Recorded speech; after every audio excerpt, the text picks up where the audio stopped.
लोगों के बारे में सोचना ही छोड़ दो, चाहे वह अपने करीबी ही क्यों ना हो। खुद पर ध्यान दो, खुद के ऊपर काम करो, खुद को कैसे बदलना है, इस विषय पर हम आज एक आपको कहानी सुनाएंगे। तो चलिए शुरुआत करते हैं। बहुत समय पहले की बात है। एक बहुत ही बुद्धिमान सन्यासी एक जंगल के पास अपनी कुटिया बनाकर रहा करता था। जो भी उनके पास अपनी समस्या लेकर आता, वह बहुत ही बुद्धिमानी से उसकी समस्या का समाधान निकाल देते। एक दिन वह वहीं पास के ही एक गांव में भिक्षाटन के लिए गए। जब वो भिक्षा मांगकर वापस लौट रहे थे, तो रास्ते में उन्हें एक युवा व्यक्ति ने रोक लिया और कहा, मैंने सुना है कि आप किसी भी समस्या को बड़ी बुद्धिमानी से सुलझा देते हैं। हालांकि मुझे तो ज्यादा विश्वास नहीं कि आप मेरी इस जटिल समस्या को सुलझा पाएंगे, लेकिन मैंने लोगों से आपकी बुद्धिमानी के बहुत से किस्से सुन रखे हैं। इसलिए मैं आपसे एक बात जानना चाहता हूं कि हमें किसी भी काम में असफलता की घबराहट क्यों होती है, और हम अपने किसी भी लक्ष्य को असफलता के घबराहट के बिना कैसे प्राप्त कर सकते हैं। युवा व्यक्ति का यह प्रश्न सुन बौद्ध सन्यासी मुस्कुराए और बोले, मैं तुम्हारे इस प्रश्न का उत्तर जरूर दूंगा, और उसके बाद से तुम्हारी सारी घबराहट भी खत्म हो जाएगी। लेकिन उससे पहले तुम्हें मेरे साथ मेरी कुटिया तक चलना होगा। वह युवा लड़का उस सन्यासी की बुद्धिमत्ता को परखना चाहता था, इसीलिए वह कुटिया तक जाने के लिए तैयार हो गया। इसके बाद वह बौद्ध सन्यासी उस लड़के को अपने जंगल के पास बनी कुटिया में लेकर आए, लेकिन तब तक शाम हो चुकी थी, इसीलिए वह भोजन करके सो गए। अगले दिन जब वह उठे, तो बुद्धिमान सन्यासी ने उस लड़के से कहा, चलो आज मैं तुम्हें जंगल की सैर करा के लाता हूं। और वह दोनों जंगल की तरफ निकल पड़े। कुछ देर बाद बुद्धिमान सन्यासी ने उस लड़के को एक गुफा दिखाई और कहा, चलो मैं तुम्हें उस गुफा की सैर कराता हूं। लड़के ने कहा, हाँ चलिए, मुझे भी जंगल की गुफा देखने की काफी दिनों से इच्छा थी। इसके बाद वे दोनों गुफा के अंदर चले गए। गुफा के अंदर काफी अंधेरा था, लेकिन थोड़ी देर बाद बौद्ध सन्यासी चुपके से गुफा से बाहर निकल आए और उस गुफा के द्वार को बाहर से बंद कर दिया। उस लड़के ने गुफा के भीतर से बहुत आवाज दी कि मुनिवर कहाँ हैं आप, कहाँ चले गए, मुझे जवाब क्यों नहीं दे रहे। लेकिन बहुत देर तक कोई जवाब न मिलने के बाद वह घबरा गया और घबराकर गुफा के द्वार की तरफ भागा। जैसे ही वह गुफा की प्रवेश द्वार पर पहुंचा, वह हैरान रह गया। यह क्या, यहां तो किसी ने गुफा के द्वार को बाहर से बंद कर दिया है। अब मैं बाहर कैसे निकलूंगा। अब वह अकेले अकेले उस अंधेरी गुफा में काफी भयभीत और परेशान हो गया। वह सोचने लगा कि कहीं उस सन्यासी ने उसे मारने की योजना तो नहीं बनाई थी। अब वह गुफा में इधर उधर घूमकर बाहर निकलने का रास्ता ढूंढने लगा। वह गुफा में काफी देर तक इधर उधर भटकता रहा, लेकिन उसे बाहर निकलने का कोई रास्ता नहीं मिला। अब उसे जोरों की प्यास और भूख भी लग रही थी, इसीलिए वह शांत होकर एक जगह बैठ गया।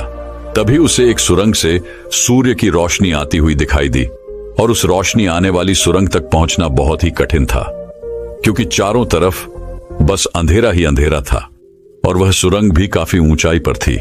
पर फिर भी वह तुरंत उठा और अपनी सारी भूख प्यास को भूलकर अपना सारा ध्यान उस गुफा से बाहर निकलने पर लगा दिया। काफी मेहनत और प्रयास करने के बाद वह उस सूर्य की रोशनी आने वाली सुरंग तक पहुंच गया, और कुछ दूर तक उस सुरंग में ही ऊपर चढ़ता गया। तभी अचानक उसे वह सन्यासी हाथ आगे बढ़ाता हुआ दिखाई दिया।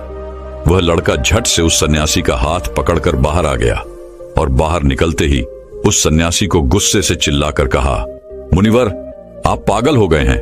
आप मुझे अंधेरी गुफा में अकेले छोड़कर आ गए। आपको पता है मैं कितना भयभीत हो गया था और मुझे कितने जोरों की प्यास लगी है। उस सन्यासी ने मुस्कुराते हुए उसे पानी दिया और कहा, अब मेरी बातों को ध्यान से सुनना। तुम इस गुफा के बाहर सिर्फ दो कारणों की वजह से निकल पाए, जिसने तुम्हें इस गुफा से बाहर निकलने के लिए मजबूर किया। पहला कारण, क्योंकि तुम्हें जोरों की प्यास और भूख लगी थी, और दूसरा कारण, तुम्हें वहां घुटन महसूस हो रही थी, क्योंकि तुम्हें मित्रों और परिवार वालों के साथ रहने की आदत पड़ चुकी है। अब मैं तुम्हें दो मुख्य कारण बताता हूं, जिसकी वजह से तुम इस गुफा से बाहर निकल पाए। पहला कारण, क्योंकि तुम्हारे साथ वहां यह कहने के लिए लोग नहीं थे कि इतने अंधेरे में इतनी ऊंचाई पर तुम उस सुरंग तक कैसे पहुंच पाओगे, यह तो असंभव है। और दूसरा कारण, वहां यह कहने के लिए भी लोग नहीं थे कि चलो कोई दूसरा रास्ता देखते हैं, इससे भी आसान रास्ता मिल जाएगा और हम बहुत आसानी से इसको फिर से बाहर निकल जाएंगे। सफलता प्राप्त करने का नियम भी कुछ ऐसा ही है। यह तो मैंने तुम्हें सफलता कैसे प्राप्त करी इसकी एक छोटी सी दुनिया बनाकर दिखाई है, और वास्तविक दुनिया इससे कहीं अधिक जटिल होती है। वहां हमें सलाह देने के लिए बहुत से फालतू लोग मिल जाते हैं जो खुद तो कुछ कर नहीं पाए, लेकिन हमें ज्ञान देंगे कि यह मत करो, यह बहुत कठिन है, यह तुमसे ना हो पाएगा, इससे अच्छा तो तुम वह काम कर लो, उसमें तुम्हें निश्चित रूप से सफलता मिल जाएगी। और ऐसे ही वह हमारे दिमाग को भटका कर चले जाते हैं और हमें खुद पर संदेह होने लगता है। सफलता ना मिलने का एक बड़ा कारण यह भी है कि सफलता प्राप्त करने की प्रक्रिया बहुत लंबी होती है, और यहां जब हमारा मन घंटों घंटों में बदल जाता है तो फिर लक्ष्य प्राप्ति के महीनों और सालों के प्रयास में ही हमारा मन क्यों नहीं बदलेगा। हमारा मन बदल ही जाता है और हम उस रास्ते को छोड़कर अलग अलग राष्ट्रीय अपनाने लगते हैं। गौतम बुद्ध अक्सर अपने शिष्यों से कहा करते थे कि परेशानियां हमें तभी दिखती हैं जब हमारा ध्यान हमारे लक्ष्य पर नहीं होता। और यह बात 100% सही है। जैसे जब एक तीरंदाज तीर मारने वाला होता है तो वह अपनी एक आंख को बंद कर लेता है और दूसरी आंख से सिर्फ लक्ष्य को देखता है, तब जाकर वह अपने लक्ष्य को भेद पाता है। ठीक इसी प्रकार हमें सफलता का डर तभी लगता है जब हमारा ध्यान अपने लक्ष्य पर न होकर रास्ते पर आने वाली कठिनाइयों पर होता है। तुम इस गुफा से बाहर इसीलिए निकल पाए क्योंकि तुम्हें गुफा के अंदर सुरंग से आने वाली रोशनी के अलावा और कुछ दिखाई नहीं पड़ रहा था। अगर उस गुफा के अंदर प्रकाश होता तो तुम वहां के बड़े बड़े गड्ढों और कीड़े मकोड़ों को देखकर डर जाते और वहीं भटकते रह जाते। इसीलिए अपना सारा ध्यान केवल अपने लक्ष्य पर टिकाए रखो और आसपास क्या हो रहा है, लोग क्या बोल रहे हैं, उस पर ध्यान देना बंद कर दो। तुम्हारे मित्र और रिश्तेदार क्या कर रहे हैं, उन्हें सफलता मिली कि नहीं, ये सब देखना बंद कर दो और केवल खुद के काम पर ध्यान दो। फिर देखना कि जब तुम्हारा समय आएगा तो लोग खड़े होकर तुम्हारे लिए तालियां बजाएंगे। और इतना कहकर वह बुद्धिमान सन्यासी मौन हो गए। उस युवा लड़के ने कहा, मुनिवर, आपने तो आज मेरी आंखें ही खोल दी। आपने कही हर एक बात में ही मुझे बुद्धिमानी नजर आई। आप सच में बहुत बुद्धिमान हैं, इसीलिए सभी आपको बुद्धिमानी का लोहा मानते हैं। मैं आपको वचन देता हूं कि आज से मैं मेरे मन को कभी भी असफलता के डर से नहीं सताऊंगा। मैं अपना पूरा ध्यान सिर्फ अपने काम पर लगाऊंगा और जल्दी ही एक सफल व्यक्ति बनकर दिखाऊंगा। इतना कहकर उस लड़के ने बुद्धिमान सन्यासी का धन्यवाद किया और वापस अपने गांव चला गया। तो दोस्तों, चलिए इसके बाद की इससे भी अच्छी कहानी की शुरुआत करते हैं। पुराने समय की बात है। नगर में रहने वाला सबल नाम का एक लड़का अपनी जिंदगी से बहुत निराश था। उसकी निराशा का कारण यह था कि वह अब तक कुछ भी नहीं कर रहा था। उसके माँ बाप उसे ताने मारते कि तेरे सारे मित्र कुछ ना कुछ कर रहे हैं, लेकिन तू अभी भी घर में ही बैठा हुआ है। मित्रों के बीच भी अक्सर उसका मजाक ही बनता। वह कहीं जाता तो लोग उससे पूछते कि क्या कर रहे हो। उसे यह बताने में बड़ी शर्म आती कि अभी वह कुछ भी नहीं कर रहा। धीरे धीरे उसने रिश्तेदारों के यहां जाना और लोगों से मिलना जुलना कम कर दिया। वह ज्यादातर समय अपने घर में ही बैठा रहता। वह अकेले में रोता, भगवान को कोसता और अपनी किस्मत को दोष देता। अब उसे अपनी जिंदगी बोझ सी लगने लगी थी। कभी कभी वह सोचता कि जब वे कुछ करने के लायक ही नहीं हैं, तो फिर उसके जिंदा रहने का भी क्या फायदा, उसे तो मर जाना चाहिए। एक दिन वह अपने नगर की एक सड़क से गुजर रहा था। तभी उसने देखा कि एक गुरु दुख के ऊपर प्रवचन दे रहे हैं। वह भी वहीं भीड़ में पीछे बैठ गया और गुरु के प्रवचन सुनने लगा। गुरु बोल रहे थे कि दुख एक गुरु की भांति होता है जो हमें जीवन की सच्चाई दिखाता है और हमें सही से जीवन जीने का तरीका सिखाता है। आप चाहें तो अपने दुख रूपी गुरु से जीवन जीना भी सीख सकते हैं और चाहें तो उस दुख में डूबकर बैठकर रो भी सकते हैं। सबल भी गुरु की यह सारी बातें ध्यान से सुन रहा था, लेकिन उसे गुरु की यह बातें सही नहीं लगी। उसने खड़े होकर कहा, दुख कुछ भी सीखा कर नहीं जाता, सिर्फ पीड़ा देकर जाता है। दुख की पीड़ा अनंत होती है। ऐसा लगता है इसके बाद कुछ भी नहीं होने वाला, कुछ भी नहीं मिलने वाला। मृत्यु भी उसके सामने छोटी लगने लगती है। गुरु ने कहा, आखिर क्या दुख है तुम्हें? सबल ने अपना सारा दुख गुरु के समक्ष कह सुनाया और पूछा, क्या आपके पास मेरे इस दुख का कोई समाधान है? गुरु मुस्कुराए और बोले, जिस दिन तुम्हारे पास सच्चा दुख आए उसी दिन मेरे पास लौट कर आना, मैं तुम्हारे दुख का समाधान अवश्य करूंगा। इतना कहकर गुरु वहां से चले गए। सबल ने सोचा, क्या मेरा दुख सच्चा नहीं है? क्या जिस दुख से मैं गुजर रहा हूं वो झूठा है? कोई भी मेरे दुख को नहीं समझ सकता। जब मां बाप नहीं समझ पाई तो गुरु क्या समझेंगे? अपने दुखों से परेशान होकर सबल ने एक निर्णय लिया कि अब वह कुछ करके दिखाएगा। उसने एक छोटा सा व्यापार शुरू किया, लेकिन उसमें उसे सफलता नहीं मिल रही थी। पर उसके घर वाले खुश थे कि वह कुछ तो प्रयास कर रहा है। वह अपने व्यापार में जुटा रहा और उसे धीरे धीरे सफलता भी मिलने लगी। फिर उसने रफ्तार पकड़ ली और सिर्फ 3 साल के अंदर ही वह एक बड़ा व्यापारी बन गया। अब सबल के चारों तरफ ऐसे बहुत से लोग थे जो उसकी चिंता करते थे, उसे पसंद करते थे, उसके काम की प्रशंसा करते थे। अब उसके घर वाले भी उसकी प्रशंसा करते नहीं थकते थे। दिन प्रतिदिन उसके मित्रों की संख्या बढ़ती जा रही थी। अब वह अपनी जिंदगी से बहुत ही खुश था। उसके कुछ मित्रों ने उसे सलाह दी कि जब तुम बड़े व्यापारी बनकर इतने खुश हो तो सोचो कि अगर तुम इस नगर के, इस राज्य के सबसे बड़े व्यापारी बन जाओ तो तुम्हारे पास कितना सुख होगा, कितने लोग तुमसे जुड़ना चाहेंगे, तुम्हारा कितना नाम फैलेगा, स्वयं राजा भी तुमसे मित्रता करना चाहेंगे और जरूरत पड़ने पर तुमसे ही धन उधार लेंगे। मित्रों की यह बात सबल के मन में घर कर गई। अब उसने और भी धन कमाने का प्रयास शुरू कर दिया, लेकिन उसे यह सब कुछ बहुत ही जल्दी चाहिए था। वह यह सब कुछ प्राप्त करने में अपना ज्यादा समय बर्बाद नहीं करना चाहता था। इसीलिए उसने ऐसे भी कार्य करने शुरू कर दिए जो उचित नहीं थे। उसने बड़ी मात्रा में अपने मित्रों से धन उधार लेना शुरू कर दिया। ज्यादा मुनाफा कमाने के लालच में अपने सामान में मिलावट करने लगा। उसने दूसरे व्यापारियों के खिलाफ षड्यंत्र भी रचे, उन्हें डराया धमकाया। जैसा जैसा उसके मित्र उससे कहते गए वह वही करता गया। वही इन तरीकों से ज्यादा धन तो कमा रहा था, लेकिन अब उसके जीवन में सुकून ही रह गया था। उसके मन की शांति गायब हो गई थी। उसे रातों में नींद नहीं आती थी। वह किसी उधेड़बुन में लगा रहता था। सुख सदन की सारी वस्तुएं होने के बाद भी उसे किसी में सुख नहीं मिल रहा था। एक दिन सबल अपनी गाड़ी में सवार होकर कहीं जा रहा था। तभी रास्ते में उसे गुरु का आश्रम दिखा। वह रुक गया।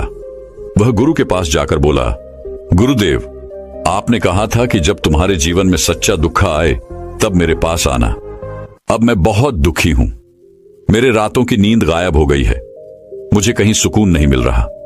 इस तरीके से सबल ने अपनी सारी समस्या गुरु के सामने कह सुनाई। गुरु ने कहा, जब तुम मुझसे पहली बार मिले थे तब भी तुम किसी दुख में थे। तुमने उस दुख से क्या सीखा? सबल ने कहा, मैंने सीखा कि सिर्फ सोचने और चिंता करने से कुछ नहीं होता। अपनी सोच को सच करने के लिए कर्म करना पड़ता है, और सिर्फ कर्म करने से भी कुछ नहीं होता। अपने कर्म को अंतिम पड़ाव तक ले जाना भी आवश्यक होता है।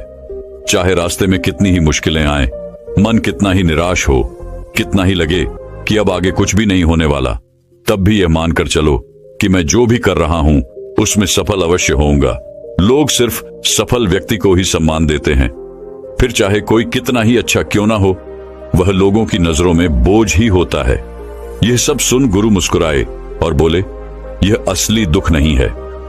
जब तुम्हारे जीवन में असली दुख आए तब मेरे पास आना, मैं उसका समाधान अवश्य करूंगा। सबल ने जाते समय गुरु को सोने के सिक्कों से भरा एक घड़ा भेंट किया।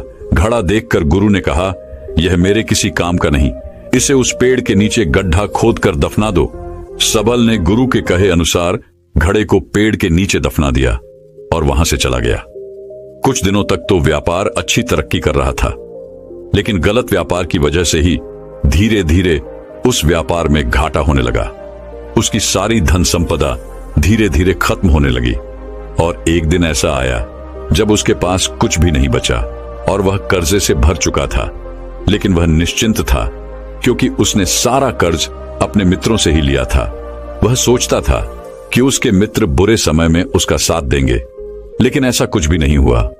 बुरा समय आते ही मित्रों ने ही सबसे पहले अपना उधार मांगना शुरू किया और उधार वापस न करने पर जान से मारने की धमकी भी दी। उसके शुभ चिंतक, उसे चाहने वाले सब उससे दूर हो गए। उसके वो मित्र जो उसके साथ मौज मस्ती किया करते थे अब उससे दूर भागने लगे। उसके परिवार वाले उसे उसकी गलतियां और कमियां गिनाने लगे।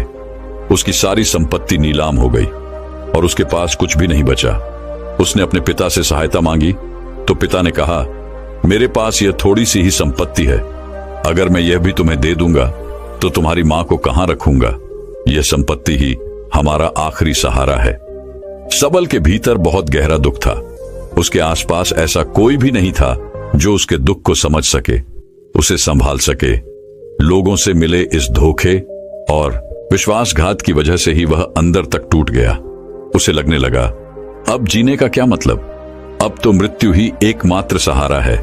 वह आत्महत्या करने एक पहाड़ी की तरफ जा रहा था कि तभी उसे याद आया, गुरु ने कहा था, जब तुम्हारे जीवन में असली दुख आए तब मेरे पास आना। सबल गुरु के पास गया और अपना सारा दुख कह सुनाया।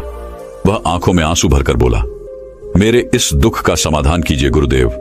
गुरु ने कहा, जब तुम्हारे जीवन में असली दुख आए तब मेरे पास आना, मैं उसका समाधान अवश्य करूंगा। सबल ने कहा, अभी जो मेरे जीवन में घट रहा है वह दुख नहीं है। आखिर असली दुख होता क्या है गुरुदेव? गुरु ने कहा, सबसे पहले तुम यह बताओ कि तुमने अपने इस दुख से क्या सीखा?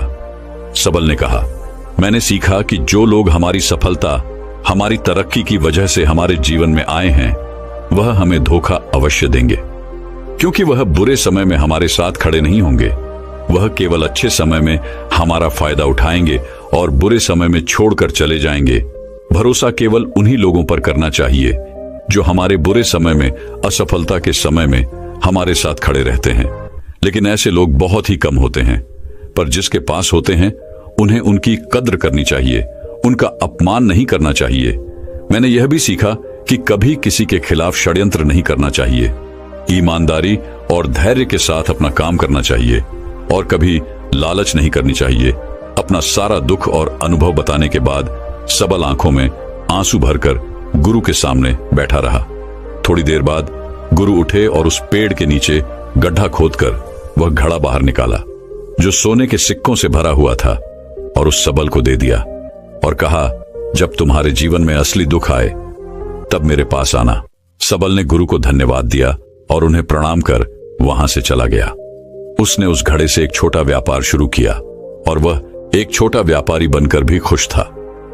उसने पूरी लगन और ईमानदारी से व्यापार किया। देखते ही देखते वह अपने नगर का फिर एक बड़ा व्यापारी बन गया। उसका जीवन खुशियों और सुविधाओं से भर गया। लेकिन कोई कितना भी अच्छा हो, कितना भी अच्छा काम करे, दान करे, लोगों की मदद करे, लेकिन जीवन में दुख तो आता ही है। तो सबल के जीवन में भी दुख आया। उसके माता पिता एक ही दिन में मृत्यु को प्राप्त हो गए। सबल अपने माता पिता से बहुत प्रेम करता था, इसलिए उसे उनकी मृत्यु से बहुत गहरा आघात पहुंचा। वह उन दोनों के पार्थिव शरीर को शमशान घाट ले गया जहां उनकी अंतिम क्रिया की गई। वहां उसने अपने माता पिता के शरीर को जलते हुए देखा तो उसका मन बेचैन हो गया। उसके अंदर बहुत से प्रश्न उठने लगे। वह घर वापस आया तो उसने अपने माता पिता के घर और संपत्ति को देखा जिसके लिए उसके पिता हमेशा लड़ते रहते थे। आज वो लावारिस पड़ी है। आज उसकी देखरेख करने वाली, उसके लिए लड़ने वाली इस दुनिया से ही चले गए। उसके पिता ने जो भी कमाया था, जो भी बनाया था, वह सब यही रह गया था। एक दिन पहले तक किसी से भी अपनी संपत्ति के लिए लड़ जाने वाले उसके पिता आज खुद इस दुनिया से अलविदा हो गए थे। उसका मन इसी तरह के अनेक विचारों के बवंडर में फंसा हुआ था। उसे अंदर से अकेलापन और डर महसूस हो रहा था। उसे कुछ खालीपन सा महसूस हो रहा था। उसे लग रहा था कुछ तो है जिसे वो समझ नहीं पा रहा। इसीलिए वो गुरु के पास गया। उसे देखते ही गुरु ने कहा, क्या जीवन में कोई दुख है? सबल ने कहा, वैसे तो जीवन में कोई दुख नहीं है गुरुदेव, सब सुख है, सब अच्छा चल रहा है। लेकिन आज मेरे माता पिता की मृत्यु हो गई। इस घटना से मेरा मन बहुत दुखी और बेचैन है। गुरु ने कहा, इसमें दुखी होने वाली कौन सी बात है? एक दिन तो सभी के प्रियजनों को मरना ही है। हमेशा जीवित न तो कोई रहा है और न ही कोई रहेगा। एक दिन तो तुम्हें भी मरना ही है। हो सकता है कल ही मर जाओ या आज भी मर सकते हो। सबल ने कहा, यह आप क्या कह रहे हैं गुरुदेव कि मैं भी मर जाऊंगा? पर मैं तो अभी जवान हूं, गुरु ने कहा। इस भ्रम में तो सभी जी रहे हैं कि मृत्यु दूसरों को आती है, बूढ़ों को आती है, लेकिन बूढ़ों के सामने ही जवान मर जाते हैं, बच्चे मर जाते हैं। मृत्यु का किसी की उम्र से कोई संबंध नहीं, यह तो सबको अपना शिकार बना लेती है। गुरु की यह बातें सबल के मन में घर कर गई और वह चुपचाप वहां से चला गया। लेकिन उसका मन अभी बेचैन था, अब भी अशांत था। वह कुछ खालीपन सा महसूस कर रहा था। वह पूरे दिन अपने बारे में ही सोचता रहता कि वह कौन है, इस दुनिया में क्यों आया है, क्या सिर्फ चीजों का प्रयोग करना और मरना ही जीवन का लक्ष्य है। ऐसे ही बहुत से प्रश्न उसके मन में लगातार उठ रहे थे, लेकिन उसे अपने किसी भी प्रश्न का उत्तर नहीं मिल पा रहा था और उसका दुख दिन प्रतिदिन बढ़ता जा रहा था। इसीलिए कुछ दिनों बाद वह फिर गुरु के पास पहुंचा और बोला, गुरुदेव, मैं बहुत दुखी हूं क्योंकि मैं यह नहीं जान पा रहा कि मैं कौन हूं और इस दुनिया में क्यों आया हूं। यह सुन गुरु मुस्कुराए और बोले, आज पहली बार तुम्हारे जीवन में सच्चा दुख पैदा हुआ है। वास्तव में यही है जो दुख कहलाने के लायक है, कि हमें पता नहीं कि हम कौन हैं, क्यों आए हैं, क्या करना है, कैसे करना है। सबल ने कहा, गुरुदेव, मेरे इस दुख का समाधान कीजिए। गुरु ने कहा, हम सभी इंसान जीवन भर क्या इकट्ठा करते रहते हैं? सबल ने कहा, हम सभी इंसान जीवन भर धन, संपत्ति, मान सम्मान, परिवार, मित्र, पद प्रतिष्ठा इत्यादि इकट्ठा करते रहते हैं। गुरु ने कहा, क्या इन इकट्ठा की हुई सभी चीजों में से एक भी चीज हम अपने साथ ले जा सकते हैं? सबल ने कहा, नहीं गुरुदेव, इनमें से कुछ भी साथ नहीं जाता। मेरे माता पिता के साथ भी कुछ नहीं गया, सब तो यही छूट गया, घर, परिवार, संपत्ति, सब कुछ। गुरु ने कहा, अब मेरी बातों को ध्यान से सुनना। इस दुनिया में हमें जो इकट्ठा करना चाहिए वो तो हम कभी इकट्ठा करते ही नहीं। चीजें हमारे सामने ही होती हैं, लेकिन हम उन्हें देखने का प्रयास ही नहीं करते। इस दुनिया में हमें जिस चीज को इकट्ठा करना है वह हम खुद हैं। हमें खुद को ही इकट्ठा करना है ताकि जब मृत्यु हो तो हम एक हो सके और स्वयं को पहचान सके। हम भीतर से बटे हुए हैं, प्रेम में, नफरत में, क्रोध में, जलन में, क्रूरता में, धन में, संपत्ति में, पद में, प्रतिष्ठा में, मान में, पहचान में, धर्म में, जाति में। ऐसे ही सैकड़ों हजारों चीजों और वासनाओं में हम बटे हुए हैं। हम टुकड़ों में जीवन जी रहे हैं। इस बंटवारे की वजह से हमारी चेतना कभी एक नहीं हो पाती। हमारी चेतना शक्ति बिखर गई है, इसलिए हमारे पास इतना भी समय नहीं है, इतनी भी ऊर्जा नहीं है कि हम मुड़कर एक बार अपने भीतर देख सकें। वास्तव में जिस धन की कमी, सुविधाओं की कमी, मान सम्मान की कमी को लोग दुख समझते हैं और जीवन भर उसे दुख दुख बोलकर रोते रहते हैं और उनका समाधान खोजने का प्रयास करते रहते हैं, उन्हें उसका समाधान कभी मिलेगा ही नहीं, क्योंकि जिन्हें लोग दुख कहते हैं वो असली दुख है ही नहीं। वो तो सिर्फ इंसान की चाहत है, उसकी इच्छा है, जिसकी पूर्ति कभी नहीं की जा सकती। इसीलिए यहां व्यक्ति को ऐसे दुखों का कभी समाधान मिला ही नहीं। इसीलिए इन सब के ऊपर अगर अपने दुखों का परम समाधान चाहिए तो सबसे पहले अपने आप को इकट्ठा करो, अपनी ऊर्जा को इस संसार से वापस खींचो और एकत्रित करो। अपने ऊपर ध्यान दो, खुद पर ध्यान लगाओ। मृत्यु से पहले ही अपने आप को पहचान लो, ऐसे ही बिखरे हुए मत चलो। सबल ने कहा, तो क्या गुरुदेव, हमें यह संसार छोड़ देना चाहिए?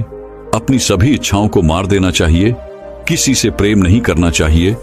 धन संपत्ति नहीं इकट्ठा करनी चाहिए? मान सम्मान की आशा छोड़ देनी चाहिए? गुरु ने कहा, एक बिखरे हुए मनुष्य के अंदर से कामनाएं, इच्छाएं और वासनाएं ऐसे ही निकलती हैं जैसे पहाड़ से कोई पत्थर गिर रहा हो, जिस पर पहाड़ का कोई नियंत्रण नहीं है, सिवाय देखने, परेशान होने और कुछ होने के। इसी प्रकार एक बिखरे हुए मनुष्य की इच्छाएं अनियंत्रित और दुखदायी होती है। उसका अनियंत्रित मन कुछ भी इच्छाएं और कल्पनाएं करता रहता है और दुखी होता रहता है। लेकिन जब व्यक्ति एकत्रित हो जाता है तो वह जो भी करता है सब उसके नियंत्रण में रहता है। तब इच्छाएं भी उसकी इच्छा से निकलती हैं। सबल ने कहा, गुरुदेव, आपने मेरे सच्चे दुख का समाधान कर दिया।